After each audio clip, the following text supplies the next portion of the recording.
ආයුබෝවන්. අද මැයි මස 15 වෙනිදා. අද දවසේ කාලගුණ නිවේදනය ඔබටත් මටත් ඉතා වැදගත් වනු ඇතැයි අප හිතනවා. මේ වනවට දිවයිනට ඊසාන දෙසින් පවතින අඩු පීඩන තත්ත්වය නිසා පසුගිය සතිය පුරාවටම ඉතා තද වැසි දිවයින පුරාම ඇදහැළුණා. ඉතින් කාලගුණ විද්‍යා දෙපාර්තමේන්තුවට අනුව අද දවසේදී පළාත් කිහිපයකට මිලිමීටර් 100ට වඩා තද වැසි ඇතිවීමට හේතුවක් තිබෙනවා.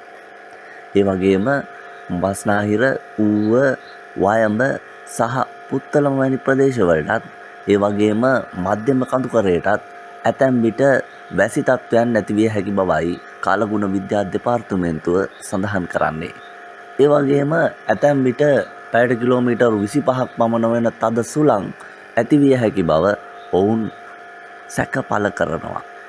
කාලගුණ විද්‍යා දෙපාර්තමේන්තුවට අනුව මේ අඩු පීඩන තත්ත්වය දැනට දිවයිනට ඊසාන දෙසින් පවතින අතර ඉදිරි පැය 36 ඇතුළත ශ්‍රී ලංකාවෙන් ඉවතට යාමේ හැකියාවක් පවතිනවා.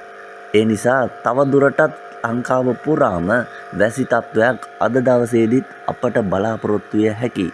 ඒ වගේම වෙරළාසන්න ප්‍රදේශවල දීවරයන්ට අවධානයෙන් සිටින ලෙසට ඔවුන් මේ වන විට පණිවිඩ යවා තිබෙනවා.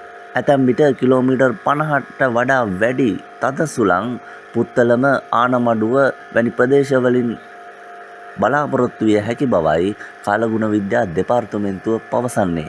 ඒ වගේම බස්නාහිර පළාතෙත්, ඌව පළාතෙත්, සබරගමුව පළාතෙත් මිලිමීටර් 100ට වඩා වැඩි තද වැසි සවස 1න් පසුව බලාපොරොත්තු විය හැකි බවයි ඔවුන් සඳහන් කරන්නේ. ඉතින් වෙනදාටත් වඩා කාලගුණය ගැන ඔබත් මමත් විමසිලිමත් වන්නේ ඇයි කියලා අපි හැමෝම දන්නවා. ඉතින් ඒ නිසා අද දවසේ වැහිබර කාලගුණ තත්ත්වයක් යටතේ තමන්ගේ වැඩ කටයුතු සාර්ථකව කරගන්න ඔබට හැකියාව ලැබේවා කියලා අපි ප්‍රාර්ථනා කරනවා. සුබ දවසක්.